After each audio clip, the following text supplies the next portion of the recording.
Cerita bermula dengan keluarga Jordan, yakni Elizabeth Jordan, seorang agen properti. Suaminya, Tony Jordan, yang bekerja sebagai tenaga penjualan di perusahaan farmasi, dan putri mereka, Danielle. Dari luar, keluarga ini terlihat sempurna. Rumah bagus, pekerjaan bagus, keuangan stabil. Tapi di balik itu semua, ada sesuatu yang retak. Elizabeth dan Tony hidup dalam hubungan yang makin lama makin dingin. Mereka sering bertengkar, saling menyalahkan, dan hampir tidak ada kehangatan. Tony sendiri mulai berubah menjadi pribadi yang angkuh dan egois. Ia sering memarahi Elizabeth, mengabaikan putrinya, bahkan mulai tergoda oleh wanita lain saat bepergian untuk pekerjaannya. Elizabeth merasakan bahwa keluarganya seperti diambang kehancuran, namun ia memendam semuanya sendiri, tidak tahu harus berbuat apa lagi. Suatu hari, Elizabeth mendapat klien baru yang menjual rumah, Nyonya Clara, seorang wanita tua yang bijaksana dan ceria. Saat Elizabeth berbincang-bincang dengannya, Nyonya Clara merasakan ada kegelisahan besar dalam diri Elizabeth. Dengan lembut, Nyonya Clara mulai bertanya tentang kehidupan rumah tangga Elizabeth. Awalnya, Elizabeth enggan terbuka. Namun akhirnya ia mengakui bahwa hubungan dengan suaminya kacau. Disinilah Nyonya Clara memperkenalkannya pada sesuatu yang disebut War Room, sebuah ruangan doa khusus, di mana ia berdoa dengan sungguh-sungguh, strategis, dan terfokus, seperti seorang prajurit yang merencanakan pertempuran spiritual. It's been a part of you, but you apparently have time to fight losing battles with your husband. Nyonya Clara memperlihatkan ruang kecil di rumahnya yang penuh kertas doa, daftar orang yang ia doakan, dan ayat-ayat Alkitab. Ia berkata bahwa pertarungan terbesar dalam hidup bukan melawan manusia, tetapi melawan masalah yang menyerang hati dan keluarga, dan itu diperangi lewat doa. I can teach you how to fight the right way. Elizabeth terinspirasi, walau awalnya masih ragu dan bingung. That only he could do. It was my Elizabeth. Elizabeth akhirnya memutuskan untuk membuat war room kecil di dalam almari kosong di rumahnya. Di tempat kecil itulah ia mulai menuliskan permohonan doa, berdoa untuk suaminya, memohon agar Tuhan mengubah hatinya, dan terlebih lagi meminta Tuhan mengubah dirinya sendiri agar menjadi istri yang lebih mengasihi.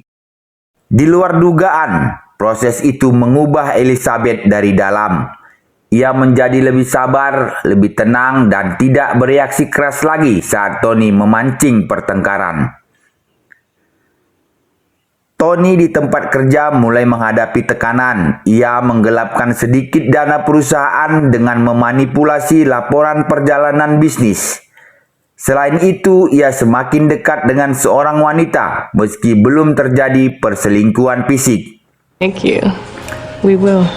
Namun perlahan-lahan Tony mulai gelisah. Ia merasakan ada perubahan aneh dalam diri Elizabeth. Perubahan yang membuatnya bingung sekaligus tersentuh. Suatu hari, ketika Tony hendak selingkuh, ia tiba-tiba merasa hancur dari dalam. Ia pulang dengan hati berkecamuk dan akhirnya menangis tersungkur memohon ampun kepada Tuhan. Pada momen itu, ia menyadari betapa hancurnya kehidupannya dan bagaimana ia hampir menghancurkan keluarganya sendiri. Tony mengaku pada Elizabeth tentang semua kebohongan, termasuk soal memanipulasi uang perusahaan. Bukannya marah, Elizabeth menunjukkan kasih yang baru, hasil perubahan rohani yang Tuhan kerjakan dalam dirinya sendiri. Itu membuat Tony semakin tersentuh. Beberapa hari kemudian, perusahaan Tony menemukan penyelewengan laporan keuangannya. Alih-alih menyangkal, Tony berkata jujur dan menerima akibatnya. ia kehilangan pekerjaannya. Namun sikap jujur dan pertobatannya justru membuat perusahaan menghargai integritas barunya. Tony malah mendapat kesempatan memperbaiki kesalahan tanpa tuntutan hukum meski tetap kehilangan pekerjaan. Pada saat yang sama, hubungan Tony dengan keluarga mulai pulih. Ia menjadi ayah yang lebih hangat, membangun ikatan dengan Daniele, dan mulai memimpin doa keluarga. Elizabeth mengajak Tony ke rumah Nyonya Clara. Di sana, Tony menyadari betapa wanita tua itu telah berdoa bersungguh-sungguh bagi keluarganya tanpa ia kenal sebelumnya. Ia tersentuh dan bertekad untuk menjadikan rumahnya sebagai rumah doa. Tony kemudian membuat keputusan besar untuk hidup jujur, rendah hati, dan mengutamakan keluarganya. I bet you gonna tell. Ia bekerja pekerjaan baru, lebih sederhana tapi penuh integritas. Rumah tangga mereka pulih bukan karena keajaiban tiba-tiba, tetapi lewat doa yang konsisten dan hati yang berubah.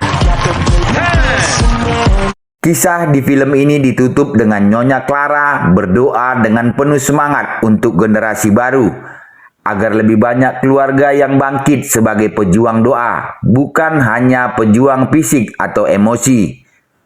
Keluarga Jordan kini hidup dengan kasih yang dipulihkan. Mereka belajar bahwa pertempuran terbesar. Keluarga Jordan kini hidup dengan kasih yang dipulihkan. Mereka belajar bahwa pertempuran terbesar